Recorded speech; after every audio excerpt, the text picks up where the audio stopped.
Hi everyone, Haley Gant here from Quest Trust Company. In today's video, we are going to talk about some of the differences between the Coverdell Education Savings Account and the 529 plan.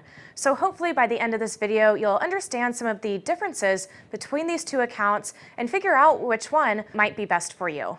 Now, as we all know, educational expenses can definitely add up, everywhere from kindergarten up until high school, and then in college and maybe even after graduate programs as well. According to privateschoolreview.com, the average cost of private school per year is close to $10,000. And according to studentaid.gov, there are close to $497 billion in student loan debt out there today. And with over 15 million students with student loan debt out there, that equates to about $33,000 of student loan debt per student in 2019. So as you can see, these expenses really add up, and it is so important to know of these tools out there to help pay for your children's education. So let's get right into it. So the Coverdell and the 529 plan are somewhat similar, but there are some very key differences between the two accounts, so let's get right into those. Now, some of the similarities between these plans is the type of educational expenses that they pay for, such as textbook, laptops, home internet, and other qualified educational expenses. Now, with these accounts, the account holder retains control of the account, and the money comes out completely tax-free for educational expenses.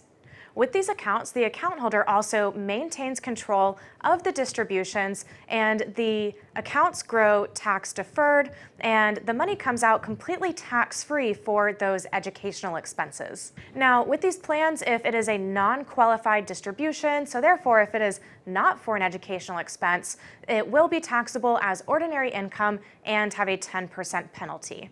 Now, some of the differences between these plans is, one of the big ones is that a Coverdell Education Savings Account can be self-directed and a 529 plan cannot be self-directed. So that's one of the biggest things that we like to teach about here at Quest.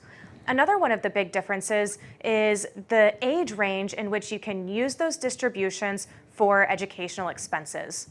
With the Coverdell Education Savings Account, you can use those funds for any educational expenses from pre-K up until age 30. So it's a really wide range of ages there.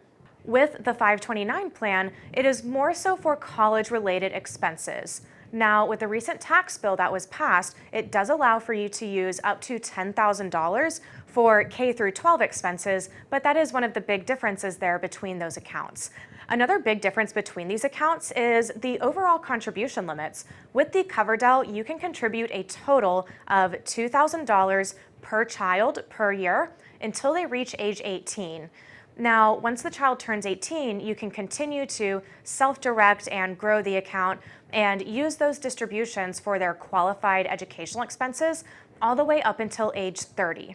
Now, with the 529 plan, the contributions actually vary based on the state. 529 plans are state-run plans, so you don't get to choose the investments in there, but they do actually allow for larger contribution limits.